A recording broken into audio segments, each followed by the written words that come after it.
Hi, welcome to Budget MTG Decks. All magic fun, all cards under $1. I'm David. I'm Stefan. And today we're going to be looking at all the black cards in Ixalan. But before we get started, I'd like to remind you guys that we have a Patreon page now. You can go to patreon.com/budgetmtgdecks. So if you want to help out the show, consider becoming a patron there. So we're going to evaluate the cards for limited, like draft or sealed, like we said before, and for your pre-release that will be upcoming.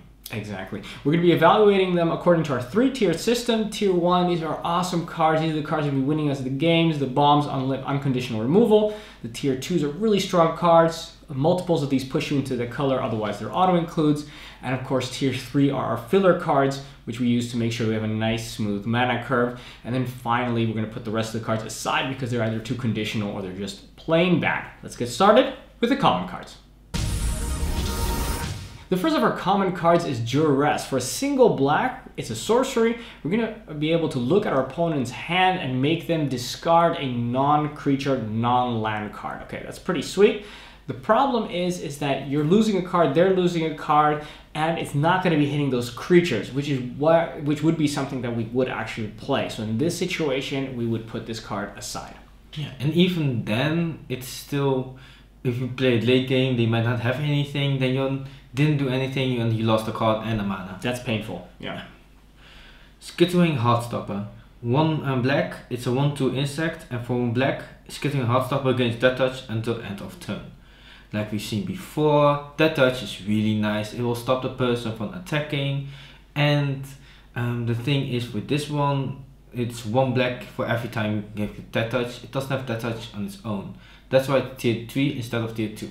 Yeah, if it would be just Death Touch period, I would always play it in black. But this one, you know, you can keep the 1 black open is okay. As we saw already, when you have to keep a single mana open, that's still very doable. So that's why it's still Tier 3, because you're going to be able to do that. Yeah, but I don't like to have to keep my black open every single time. Yeah, where are those typhoid rats when you need them?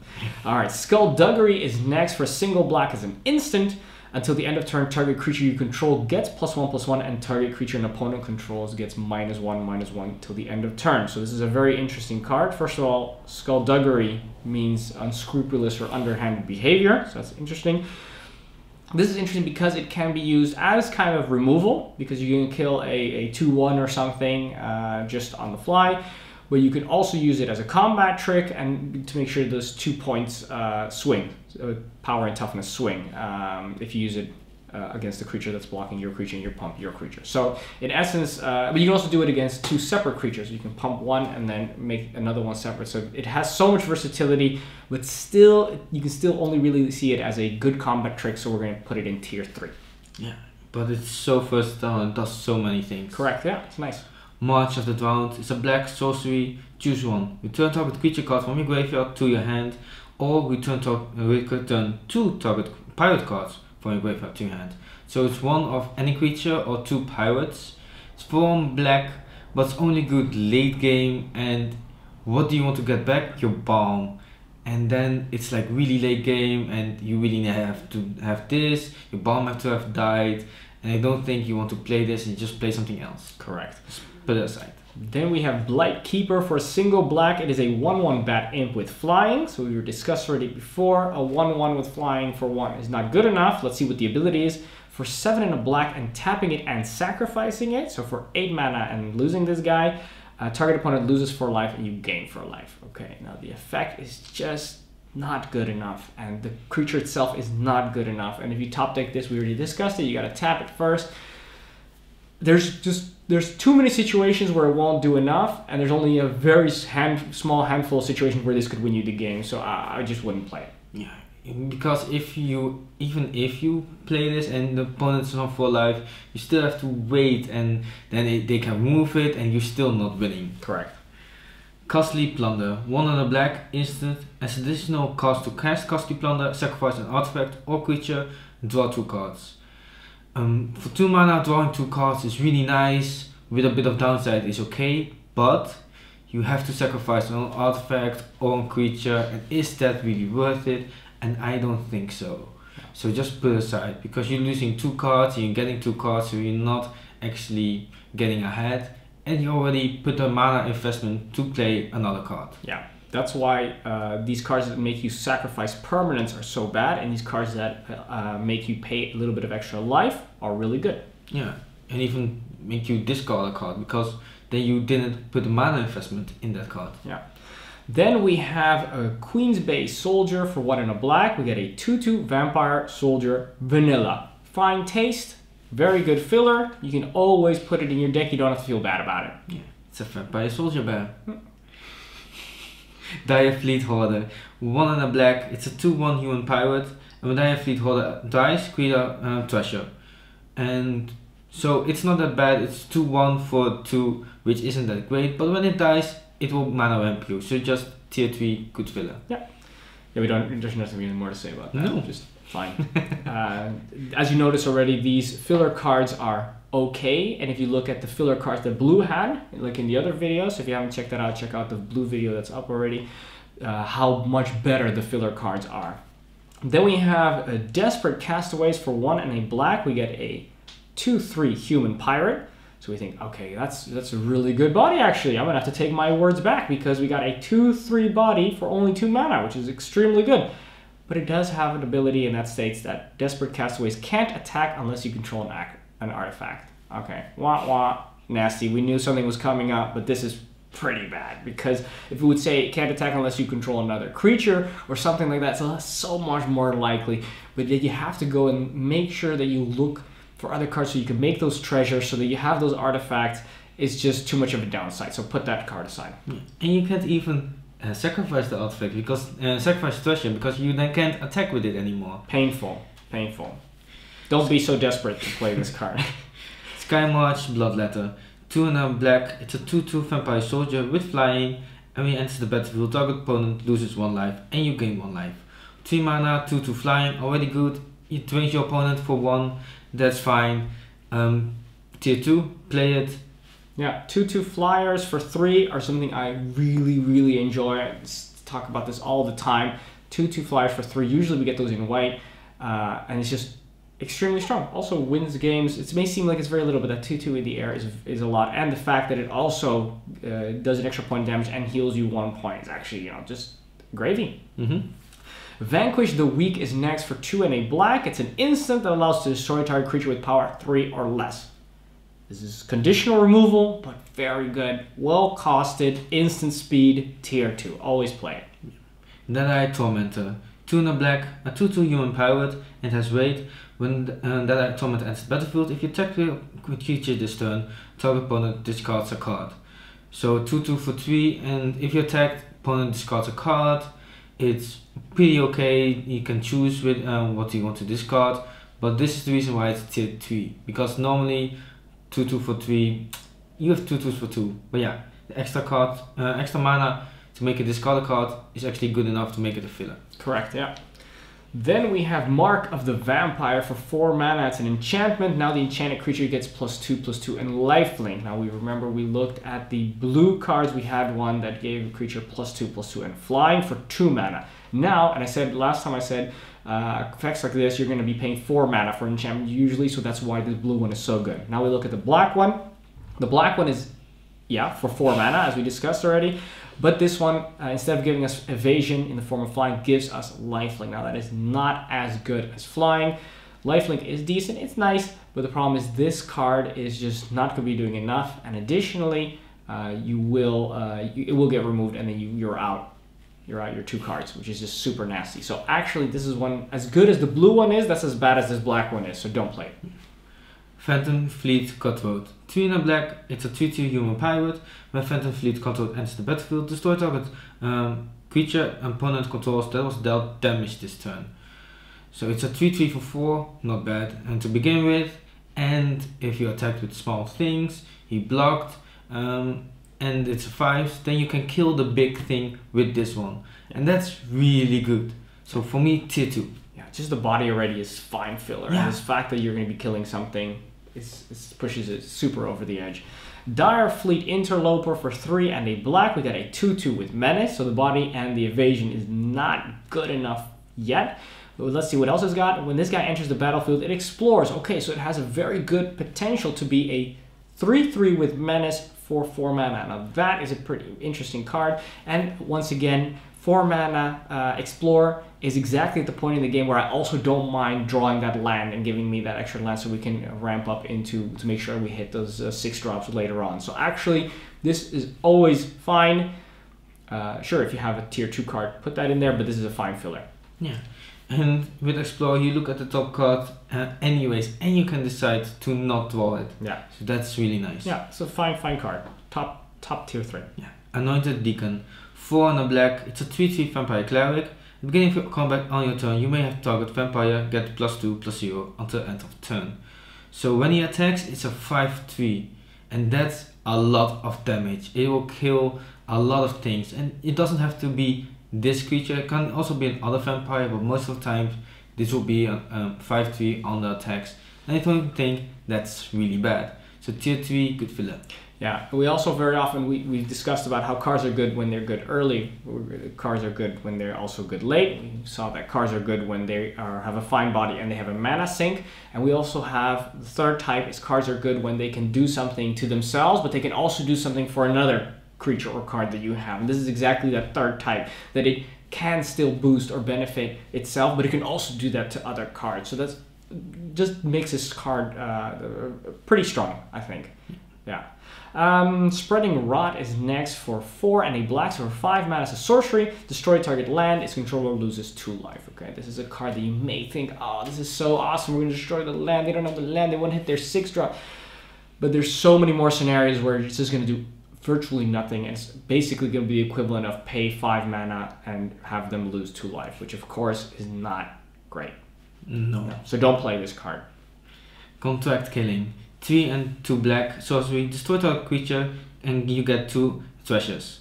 So this is really cool card. It's for 5 mana, unconditional move for tier 1, and since a contract killing, you get money for it, so you get 2 treasures. So strong. Yeah, so strong. I mean, we would play it without any treasure. Yeah, we will do it for free. Exactly. But if we get money for it, why all not? the better. If you're good at it, don't do it for free, right? That's why we do these videos. Yeah, for free. Great. Yeah. Okay, we move on to the next. Queen's Agent for 5 and a black. So for 6 mana, we have a 3/3 Vampire Scout with lifelink. Also, when it enters the battlefield, it explores, so has the potential to be a 4/4 with lifelink. That's just not enough for that 6 mana. We want something that's a little bit more impactful. You may think, yeah, 4/4s are big, yeah, but it's also not always a 4/4. It's also something that's going to be a 3/3 with lifelink. You're paying 6 mana for that. So it's just too much. It's just too much. So please look for something better at the end of your curve than this Queen's Agent. Yeah, because the Explore, like we said before, the 4 drop, that's like okay, that's like doable, but for 6 mana you get a land for what? And you look at the top of your deck for what? I mean, I don't think that's good enough. It has potential. Those things are good if it would do more of those things. Yeah. But it's just for the amount of mana, it's just not enough, unfortunately. Well, those are the commons. Let's have a look at the uncommons. The first uncommon is Vicious Conquistador. It's a 1/2 vampire soldier, and whenever Vicious Conquistador attacks, each opponent loses 1 life. It's only a 1/2 for 1. It will attack, it will drain a life, so it will drain 1 life before it gets blocked by a bear. And then dies. Yeah. Yeah. So, no, put it aside. Don't waste your cards on that. Next is a Kite Sail Freebooter for 1 and a black. We have a 1/2 human pirate with flying, okay? And when this guy enters the battlefield, target opponent reveals his or her hand, and then we can choose a non-creature, non-land from it, exile that card until this guy leaves the battlefield. So it's kind of a mix between Duress and Oblivion Ring, I guess. I don't see why that would be relevant, but okay. The point is, it comes in and it takes something, potentially a removal card, and it's got a flying body, which is not great. The body's not great. It's very cheap, though. But the fact that you're able to get something out most of the time, not late game, puts it on the low end of being on the filler card. You could use it as a filler card, but I think I might even be happier with just a 2/2. Yeah, but the thing also is you can look at the opponent's hand, and that's kind of important. And the thing is, you don't. It has a body, and that's important. And you have to remove it if you saw something that you could get rid of, you have to move this card to get that back. Yeah. And since it's flying, that's also pretty difficult. Correct, yeah, that's true. So that's why I think for me it's a tier 3. Yes, correct. Wanted Scoundrels. 1 and a black, it's a 4-3, so that's really good. 4-3 for 2 mana. So the downside must be pretty big. Yeah, and it's a human pirate. And when Wanted Scoundrels dies, target opponent creates 2 treasures. So that's like the contract killing again. They're wanted. If they kill it, they get some money. But for 2 mana, 4-3, I think I'll give them that treasure if they kill it. Yeah. Just always play it. It's good early game, good late game, because then you can play this, play another thing that's really big, and you have 2 big things for the price of 1.5. Yeah, yeah. It's the fact this could have been worse. I know I sometimes change the cards to make illustrate a point, and Stefan always tells me not to change the cards because there's no point. I'm still going to go into it. If this would be, for example, a 4-2, then it would already be massively less playable, because even this early in the game, it would die to the bears. But because of the fact that it's a 4-3 and will not be killed this early by the only thing that they've got, which is going to be bears at this point in the game, makes it so incredibly powerful. And if they do have to block it, they will have to double block it. And they're going to put 2 bears in front of it, and this, since it has power 4, it will also be able to kill both of those, trading 1 card for 2. Of course, they're going to get the treasure, but I still think that is going to be pushing you way ahead of the competition. So always play it in black. Yeah, exactly. And if they you can put it on blockers if they have some 3 power stuff, and then you can choose what you want to do with it yourself. Yeah. So that's really important. Yeah, it's actually very strong. Don't worry too much about that downside. Seeker Squire is next for 1 and a black. So for 2, we get a 1/2 human scout. When this guy enters the battlefield, we're going to explore. So it has the potential to be a 2/3, which is very decent body. And otherwise, this early on in the game, getting that land, that's going to be nice too. You're going to be happy with that. So that's fine filler. Fine filler. Yeah. For 2 mana, drawing a land is really nice. Looking, like we said, looking at the top deck, it's really nice. Only for 2 mana. Yeah. So it's kind of like a cantrip with a body. And think about it, on turn 2 you're playing this and you potentially have that 2/3 when they only have their 2/2s. Yeah, super that strong, is really super nice. Yeah, very highly played tier 3. Walk the Plank, 2 black, it's a sorcery, destroy target non-merfolk creature. There are a lot of merfolks, but there are a lot of things that aren't merfolks. A lot more that are not, yeah. Exactly, and for 2 black, it will just outright destroy something. Tier 2, always play this. Yeah, it's essentially unconditional removal if you look at it. Yeah. Right? That's super strong. Plus it has a picture with sharks in it, so that automatically makes it awesome. Exactly, that will push it up. Yeah, exactly. Then we have Grim Captain's Call for 2 and a black. So for 3 mana as a sorcery, we're going to be returning a pirate card from our graveyard to your hand. Then we can do the same for a vampire, dinosaur, and merfolk. So this captain's just saying, all right, give me something of everything.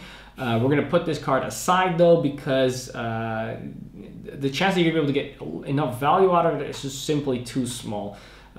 What are the odds that all these things are considered? What are the odds that 2 of these are actually relevant? And even if it would have 2, then only then would it be actually costed properly. So you have... there's just too many situations where you're not going to get the value out of it. So I wouldn't be happy playing this. Yeah, just put it aside. Because like he said before, with the other one, you can get a creature back, but you have to be died, and you have the creature that you want. So and this also costs a card, and it also costs mana. Yeah. So just don't play it. Heartless Pillage. 2 and a black, sorcery, target opponent discards 2 cards, and wait, if you attack with a creature this turn, create a treasure. We've seen these cards before, and it's not good enough. Opponent discards 2 cards, but if they don't have any cards in late game, and they also choose, because early game you discard 2 cards, okay, sure, I don't really need these cards, and that's fine. Late game, if they don't have any cards, you top deck this, you're not doing anything on the board, they don't have any cards to discard, so just put it aside. Once again, too many situations where you're hurting yourself with this. Ruthless Knave is next for 2 and a black. So for 3 mana, we get a 3/2 orc pirate. So that's a fine body. for that mana cost. That's good. It also has pay 3 mana, sacrifice a creature, create 2 treasures. And we can also sacrifice 3 treasures to draw a card. So this guy, already just the mana and the body, that's fine already. That would be fine filler. Additionally, it's a sack outlet, which allows us to turn our early game creatures into extra mana to power us into those late game creatures. And even later on, when we're getting treasure from those sacrifices, we don't need the extra mana, or we're getting treasures from other cards, we can turn that into cards. So this does so many different things. Early does stuff, late it does stuff. Perfect card. Tier 2, always play in black. Always play it. Wader's Wake. 2 black, enchantment. Whenever an opponent discards a card, the player loses 2 life. And wait, at the beginning of your end step, if you attack with a creature this turn, target opponent discards a card. It's for 4 mana. When someone discards a card, they lose life. Every turn, if you attack, they discard a card, so they lose 2 life. But is that really what you want to do on turn 4? And what if it's late game?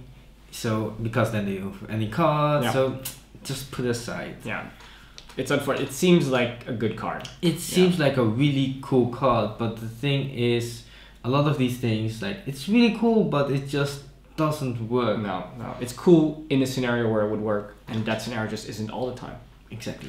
Then we have Lurking Chupacabra for 3 and a black. So for 4 mana, we get a 2/3 Beast Horse. The body's not good enough for the mana just yet, but let's see what the ability is. Whenever a creature you control explores, target creature an opponent controls get -2/-2 until the end of turn. The same as with the tribal. You are not always going to be able to have that effect. It's nice to have a creature that by itself is good with potential upside like this, or that it gets flying when there's another merfolk or hexproof or whatever. It's nice if it's an additional bonus, but the basic creature needs to be enough for all the scenarios when it's not going to have that. And this is just not good enough. The body is not good enough to just play it without this ability. And the ability is just not going to trigger enough. Next one, Dark Nourishment. 4 and a black, instant. Dark Nourishment deals 3 damage to target creature or player. You gain 3 life. It's 5 mana, it's instant, it deals 3 damage, it heals you 3.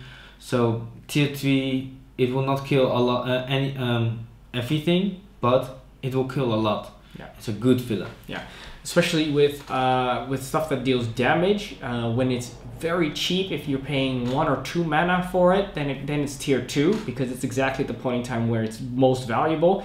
However, this one costs 5 mana, which means it's been downgraded from a tier 2 to a tier 5 because it's so expensive. Yeah, I mean, it's the same mana cost as Contact Killing, and that killed everything. Yeah. And it gave you treasure. So yeah, and of course we have for in red we have Lightning Strike, which is also 3 damage for only 2 mana. So there you go, relatively tier 3.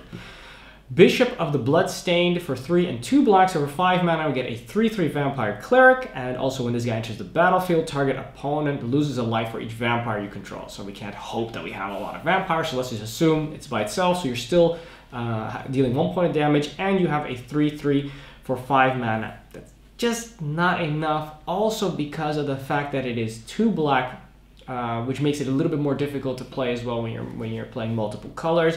All that stuff together means I would probably put this card aside, because for 5 mana I'd rather have something which has at least 4 power or 4 toughness.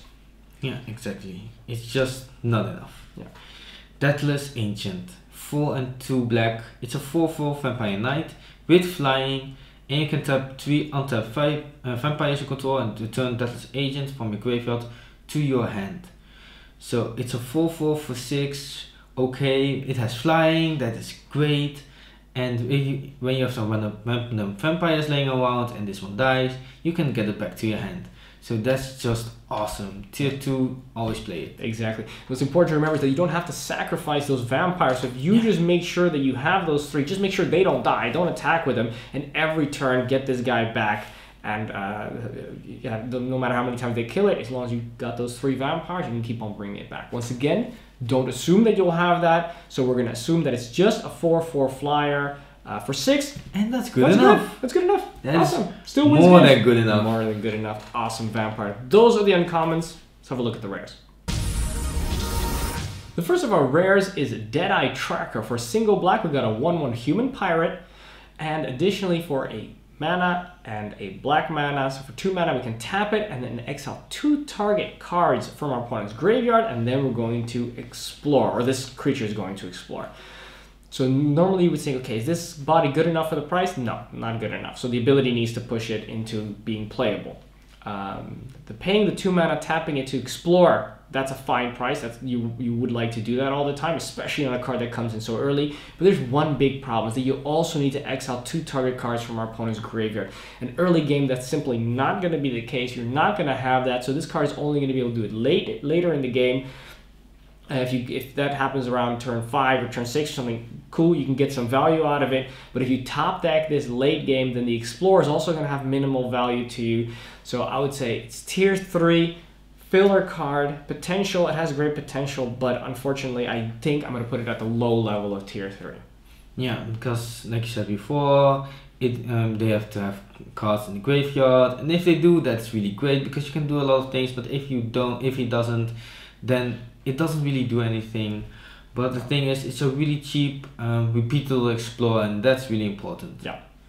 Next one, Arguel's Bloodfast. 1 and a black, legendary enchantment. 1 and a black, pay 2 life. You can draw a card. At the beginning of your upkeep, if you're 5 or less life, you may transform it. And if you do, it transforms to a temple of Aklathos. Hey, how do you pronounce it? Aklathos. Aklathos. We've done it before, but legendary land. And you can tap it to add a black to your mana pool, and you can tap it to sacrifice a creature. You gain life equal to the sacrificed creature's toughness. So you pay life to draw a card and 2 mana, which is really, really great. And if you have a little bit of life, you can transform it into a land that can sacrifice creatures whenever you want to gain life back. So that's really great. Tier 2, it draws you cards, it gains you life. It's great. Yeah, you don't have to transform it. So in essence, you're just gonna keep on using this until the very last point in time when you think to yourself, okay, now I'm in trouble. Then of course you're gonna flip this sucker and then get yourself all your life back again, because you will have gotten so much value with all the card draw. Exactly. Very strong. Tier 2. I think 5 life is also the point that I want to transform it. Very risky. Yeah. Yeah. I mean, you don't want to use it. You could bring it down to 2. Come on, where's your sense of adventure? Yeah. With all the pirates. Only you can bring it down to 2 from 5 life. Okay. Yeah, well, okay, fine. They poked me with that 1/1 unblockable, remember? Alright, next we have Fathom Fleet Captain for 1 and a black. We have a 2/1 human pirate with menace. Okay, so the menace does make it more playable. Right now already it's a fine filler card. It has an additional ability. When this guy attacks, if you control another non-token pirate, so it doesn't count itself, you may pay 2 mana. And if you do, you're going to create a 2/2 black pirate creature token with menace as well. Now that's really strong. That's actually really, really good. This is a fine card early, fine card late. This is tier 2. Always play it if you're in black. Yeah, it's as evasion, it creates more things with evasion. Yeah. Great. Yeah. Blood Of course Quest. you do need the pirate though. Yeah. So even if you don't have the pirate, then still it's a 2/1 with menace. So that's why it's always still playable. Bloodcrazed Paladin. 1 and a black, it's a 1/1 vampire knight with flash, and when he enters the battlefield, he enters the battlefield with +1/+1 counters for each creature that died this turn. So it's a filler, it isn't that great, but with the flash, and you attack or you block, some couple things die, so probably 2 things died then, and then Max, yeah. and then you have 3/3 for 2 with flash. It isn't bad. You can immediately attack with it next turn. Yeah, that's the best case scenario. The best case Worst scenario. case scenario. Both wipe. Yeah, but you're definitely not gonna have that. Yeah, okay. But realistically, best case scenario it's gonna be a 3/3, and then worst case scenario you're holding on to this the whole time, going, I need to do something. Exactly. So filler. Yeah, because it has great upside and also has great downside. Yeah. So. Don't feel bad about using a removal spell, killing your opponent's good creature, and then playing this thing as a 2/2. Because a 2/2 for 2, that's still fine. You don't have to feel bad about that. Ruin Raider is next for 2 and a black. So for 3 mana, we get a 3/2 orc pirate. So the body's fine already. I'm happy with that. It also has raid. So if we attack this turn with a creature, we're going to reveal the top card of our library. and then put that card into our hand, and we lose life equal to that card's converted mana cost. So we're gonna draw a card actually if we attack with a creature when this guy comes in. So that's pretty sweet. Every end step. Oh, at the beginning of your end step. Okay. Yeah. So every end step, when you have attacked, you can look at top card and then lose life equal to a converted mana cost. So this card is something that draws you turns potentially, or draws you cards potentially every turn. So that would put it in tier 2. However, this is also the kind of card that you don't. It's not a May ability. Yeah. So that means that it could also kill you later in the game, which is why we push it down to tier 3. You know what? If you got a 3 slot, just pop it in there because it's actually pretty good. But I wouldn't always play it, especially if you're playing heavy, expensive cards. Exactly, and it's sealed. It's a bit slower, and you play a lot of bigger cards. So that's why I don't really want to push it too high. Yeah. It's not always included. It's not always included. It's a card that I'll probably actually nearly always play. But the thing is, with aggressive strategy, it's a lot better. Yeah. If you play a slower strategy, you play a lot of 5, 6, 7 drops maybe, and then you lose like 1/4 of your life, and then you lose another 1/4 of your life, and then what? You're like down half of it. Yeah, yeah. Especially with, for example, like black and red, then I could definitely see myself including this card, for example. Exactly. So it's not always included. It's just like a bit. It's a filler card. It is. Yeah, just fill it if you need it. Yeah. Sword Point Diplomacy. 2 and a black sorcery. Reveal the top 3 cards of your library. For each of those cards, put that card into your hand, unless any opponent pays 3 life. Then exile the rest. So, you can get 3 cards from it, or they will lose a life for every card they don't want you to draw. Yeah, 3 life for every card. Yeah. So, it's really good. It will draw your cards. It will drain your opponent. They will lose life. It's everything you want. So tier 2. Yeah, always play in black. As you said, card draw is good, but you know what? If they think, so if it's early game, I still got lots of life, then you did 9 damage to them with this card. Exactly, and it's only 3 mana. Yeah. It's only 3 mana. If it only dealt like, if they only remove 1 of your good cards and you draw 2 worse cards, then for 3 mana you drew 2 cards. And they lost 3 life. Yeah, pretty sweet. Yeah. Very nice. Veronicas Contempt is next for 2 and 2 blacks, so for 4 mana. It's an instant, and it allows us to exile target creature or planeswalker, and we gain 2 life. This is tier 1, unconditional removal. It also hits planeswalkers. Okay, the extra life, nice little bonus, doesn't really matter, but the fact that this is going to be able to hit everything, and it also exiles it, so that means they wouldn't even be able to get it back from their graveyard even if they wanted to. So it's just super, super strong, super awesome, and 4 mana is a decent price for that. 4 mana is more than a decent price for that. Yeah, and instant speed, in limited, it's not really getting any better for the unconditional removal. Correct. Love it. Yeah. Sanctum Seeker. 2 and 2 black. It's a 3/4 vampire knight. Whenever vampire you control attacks, each opponent loses 1 life and you gain 1 life. It's a 3/4 for 4. It's already good. And whenever vampire attacks, and this one is a vampire, so whenever it attacks, you probably won't have money others, but if you do, it's only better. Yeah. And on its own, it's already a tier 2, because every single time you attack with a good creature and you drain. Yeah. Yeah, that 4 toughness is, you're gonna notice that's gonna be a lot. They will have the 2/2s, they're gonna have the 3/3s, but it's gonna be such a pain to kill these 4 toughness creatures. Then we go to the last of the rares, and that is Revel in Riches for 4 and a black. So 5 mana, it's an enchantment. It says whenever a creature an opponent controls dies, we're gonna create a treasure. And also at the beginning of our upkeep, if we control 10 or more treasures, we win the game. All right, so this is an awesome card that you can build around and construct it, but in limited, it's simply not going to do enough. Turn 5 is quite a critical point in time in the game. You want to be putting down cards that are changing. They're going to be winning the game, changing the course of the game. This thing, when it comes in, doesn't do anything, and it relies on you being able to kill your opponent's stuff to be able to get something, which will give you mana to get something else. Problem is, if you're killing your opponent's stuff, you're probably winning already anyway, so there's no reason to be losing the slot for this card, because it just won't do very much, giving you that extra mana. You're killing stuff anyway. So, and if you're not killing stuff, then this thing's also not doing anything. So it's bad. Yeah, just put it aside. Yeah, unfortunately. All right, those are the rares. Let's have a look at the mythics. The first mythic is Dynafleet Prefecture. It's 3 and 2 black. It's a 4/4 orc pirate wizard. That's already good. Yeah. And it has menace and it has death touch. And when Dynafleet Prefecture enters the battlefield, each player loses a third of his or her life, rounded up.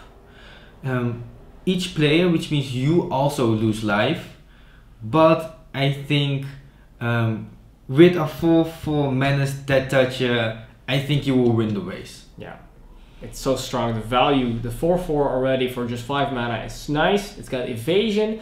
Plus, if you're on the back foot and they've got stuff that's even bigger, they've got their huge dinosaurs or whatever, you've got death touch, and there's not a lot of death touch in this set. So just the fact that you've got this guy that'll be able to take down any dinosaur or any other big creature for that matter that's not flying is going to be huge. And if they don't, you're going to be able to be attacking, and if they double block or have to triple block, this thing's going to always make sure that it kills it because of the death touch. You can just hit them all and kill them. So it's just crazy good. Yeah.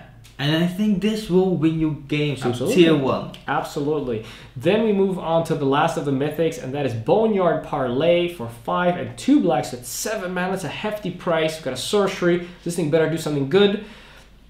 Exile up to 5 target creatures from any graveyard, and then an opponent is going to separate those cards into 2 piles, and we're going to put the cards from the pile of our choice, we're going to put that onto the battlefield under our control. So that, and the rest is going to go into the owner's graveyard. So this is actually really nice because it's not only your graveyard, but also the best stuff in their graveyard.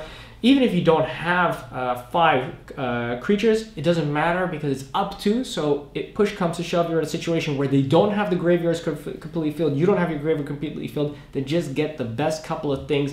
They're going to separate it into piles. You're just going to get the biggest pile or the pile with the best stuff. And you don't even get it into your hand. It goes on straight onto the battlefield. And that is going to make such a huge difference. This card is going to win you games. It's not a turn of not doing anything because essentially immediately when it plays, you got those creatures down. As Stefan said, or you can block with them. They got abilities. So incredibly powerful. Tier 1, you play this and you're going to win the game. Yeah. You at least get 2 creatures from this. And at turn 7, some probably good stuff already have died. I mean, if we are attacking and blocking anything, probably some things have died already, so there will be like decent creatures anyways, so you'll get 2 or 3 creatures most of the times, so that's so good. So good. Yeah, it's also the best stuff, huh? It's not even of those creatures that you have, but it's also of what they had. It's just amazing. Exactly. Kill that creature, steal it. We love it. Awesome. Those are the mythics. Let's have a look at the conclusion. I really want to get excited about black, but I think that's really underwhelming. There's some really cool cards, but most of them are just not good enough. I mean, the removal is just really good in this color, as always, but like in this set, I think the black removal is better than normal. Correct, yeah. And maybe they have to get something out of it, like good removal, so the rest is like a bit crap. Yeah, but the balance is just not there. Basically, we already see that this is going to be a support color already right off the bat, which black is fine with usually as a support color. Why? Because black can usually do everything a little bit less than every other color, and it sometimes has to pay something extra like sacrificing or life so that it can do those things. But usually it can do almost everything, so it's a nice support color. Yeah. For the removal, as you said already, awesome, excellent removes. You're thinking already, hey, this black is going to be a great support color because of the great removal.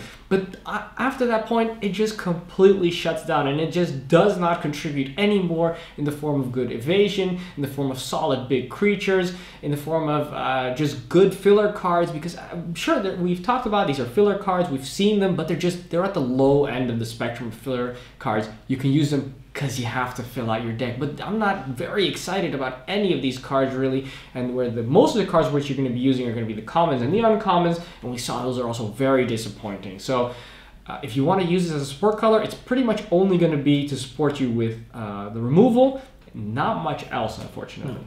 I think it's always also like we saw blue and we got really excited about that and all the fillers, they did other stuff, and now it's like these are just filler cards, so maybe it's also a bit dead, but... No, I mean, we looked at white as well before this, and we've already evaluated all the cards before we do these things. We don't do them one by one. We first evaluate every single card of the set, and we score them, we discuss them, and only then do we record these videos, so we do know that just black is just not as good. It's not as good, and it's really a shame, because I really like black. Yeah.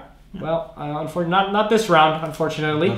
Also, now we'd like to remind you guys that we have a Patreon page. If you like these videos, if you think we're doing a good job, consider supporting us going to patreon.com/budgetmtgdecks. Also, join us on Facebook and on Twitter. If you disagree with us, if you think, hey, you know what, black is awesome, you haven't looked at these cards properly, let us know what you think. Or if you agree with us, what cards you think are terrible, let us know over at Twitter or our Facebook page. We have discussions over there.